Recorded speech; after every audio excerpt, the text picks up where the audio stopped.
Tally chapter 23 की assignment आपके लिए है। इसमें एक प्रैक्टिकल टास्क थोड़ा लेंदी दिया गया है जिससे आप पीओएस को अच्छे तरीके से समझ पाएं। तो साथियों शुरू करते हैं क्वेश्चन नंबर 1 से। स्टेट ट्रू और false. 1.1 POS accepts multi payment mode. True, क्योंकि POS में आप कैश, चेक, बैंक, आप डेबिट कार्ड, क्रेडिट कार्ड से भी पेमेंट ले सकते हैं, इसलिए यह जवाब ट्रू होगा। 1.2 gift voucher ledger name should be under sundry creditor. True होगा। गिफ्ट वाउचर का अमाउंट आपको सन्ड्री क्रेडिटर देता है, इसलिए यह जवाब ट्रू होगा। 1.3 it is required to set printing yes in POS voucher. True होगा साथियों, आपको प्रिंट ऑप्शन यस रखना ही रखना है POS वाउचर तैयार करते समय। 1.4 कंट्रोल P इज द की of multi payment mode. POS में मल्टी पेमेंट मोड लाने के लिए कंट्रोल P का ही चुनाव होता है। आपने बटन बार पर देखा होगा टैली में, जो मैंने आपको ट्यूटोरियल में दिखाया, P के नीचे डबल अंडरलाइन है, अर्थात वो कंट्रोल के साथ काम करेगी। अगर एक सिंगल अंडरलाइन होती तो ऑल्ट होता, और कोई अंडरलाइन नहीं होती तो वो डायरेक्ट काम करता, इसलिए यह आंसर ट्रू हो गया साथियों।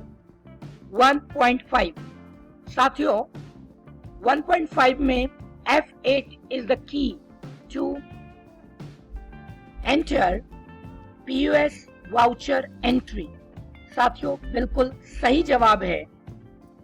POS के वाउचर की एंट्री करने के लिए हमें सेल्स की F8 का प्रयोग करना होता है।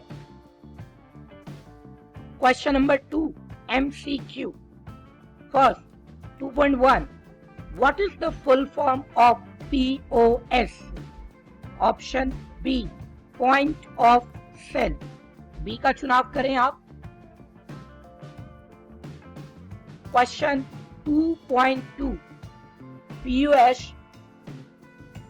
POS goes under dash type of voucher।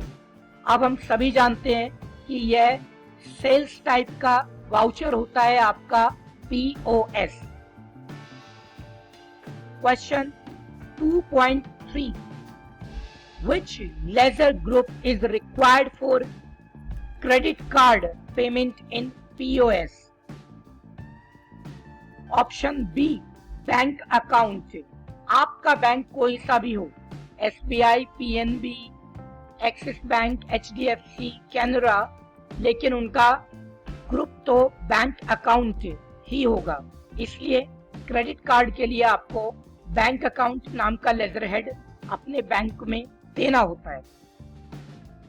2.4 what is the key to deactivate multi payment mode in POS?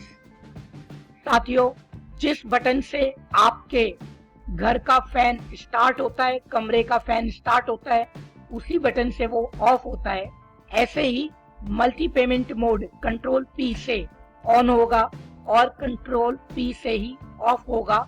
Option A सही जवाब। 2.5 what is the ledger name of gift voucher for POS?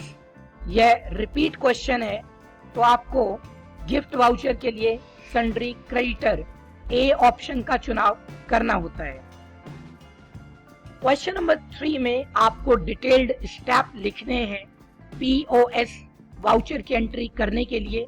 Required laser बनाइए, उसके बाद required stock item बनाइए, उसके बाद नया voucher create कीजिए, उसके ऑप्शन सेट कीजिए और फिर वाउचर में जाकर के एंट्री कर दीजिए। तो इसका आंसर आप स्वयं लिख लीजिएगा। प्रैक्टिकल टास्क थोड़ा सा लेंदी है साथियों आपके लिए। इसमें पीओएस की प्रैक्टिस बहुत अच्छे से कराई गई है, तो हर एक प्रैक्टिकल टास्क आप अवश्य कीजिए। आगे बढ़ते हैं।